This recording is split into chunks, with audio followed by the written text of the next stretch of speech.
Konnichiwa minasan. For today's video, this is a day in my life as a 24 years old stay-at-home mom living in Japan. Ngayon nga ay mamamalengke kami, pero bago yan kakain muna kami dito sa Sukiya. Hindi na nga rin kasi ako nagluto sa bahay kasi wala namang pasok si Dear sa trabaho. Ito nga din yung pinakamalapit na kainan sa bahay namin, kaya dito na kami kumain. Naghanap na nga rin kami kaagad ng maupuan. Isa nga pala to sa mga kinakainan namin na affordable na yung mga pagkain. Hindi mo na nga kailangan tumawag ng staff para umorder, dito ka na magpipindot sa tablet nila, tapos hintayin mo na lang yung order mo. Meron din naman silang English language, kaya hindi ka rin mahihirapan sa pag-order. Marami ka rin palang choices na pagkain dito. Ang order nga pala ni Dear ay gyudon, ako naman ay grilled beef. Sinamahan ko na nga rin ng salad at soup. Yung kay Dear naman ay tofu at soup. Habang kumakain nga ako ay nakikipag-agawan nga ng chopstick sa akin si Ethan. Kinuha na nga lang din siya ni Dear sa akin para makakain ako ng maayos, at binigyan ko na nga lang din ng kutsara para hindi mang-agaw. Pagkatapos nga namin kumain ay dumiretso naman kami ng covered court. Balak kasi muna ni Dear na mag-basketball bago kami mamamalengke. Nakakatuwa nga tong si Ethan habang nanonood kami ng laro kasi sinusundan niya talaga kung nasaan yung bola. Lagi na lang naman kami nasa bahay kaya sumama na nga lang kami kay Dear na manood ng laro.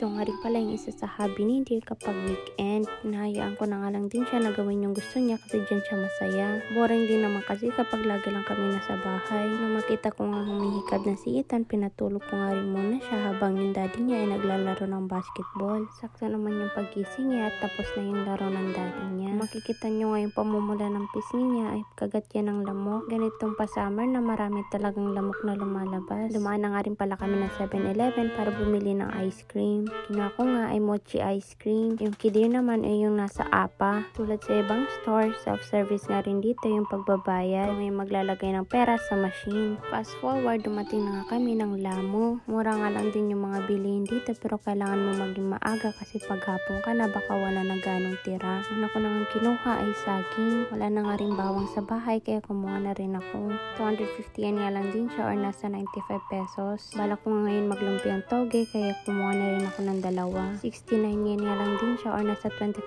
pesos isa. Sunod naman ay kumuha rin ako ng talong. Kumuha na nga rin ako ng kalabasa kasi may nakita akong video na nagluto ng ukoy at gusto kong gayahin. At syempre hindi mawawala yung pambansang ulam, ang itlog. Dito nga rin kami madalas bumibili ng bigas. Pero kakabili nga lang din namin kahapon kaya hindi na kami kumuha. Ubos na nga rin yung ziplock sa bahay kaya kumuha na nga rin ako. Naghanap na nga rin si Dear na double na tissue kasi kapag single madali lang mapunit. Balak nga namin mag-barbecue bukas kaya bumili na rin kami ng malambot na beef. Dito nga lang din kami nakakabili nito kaya dito na rin kami na malengke.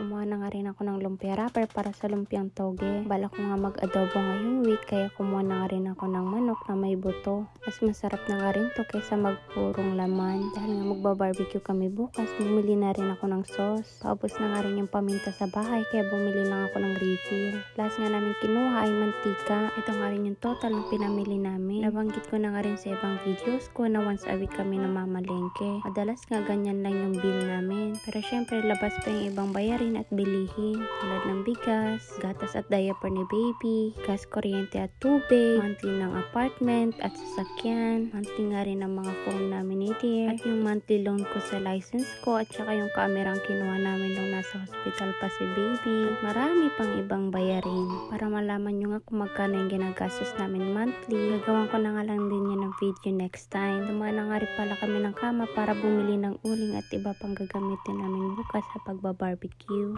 Naghahanap nga ako ng bonsai na sakura, kaya nagtingin-tingin nga rin ako dito sa bilihan ng bulaklak nila at nagbabaka sakali na may makita ako. Fast forward, bago nga kami matulog ay binasahan muna ng libro ni Dear si Ethan. Habang si Dear nga ay busy sa pagbabasa, si Ethan naman ay busy sa pagngangat-ngat ng kanyang kamay. Don't forget to follow our page. That's for today's video. Thank you for watching. Matane!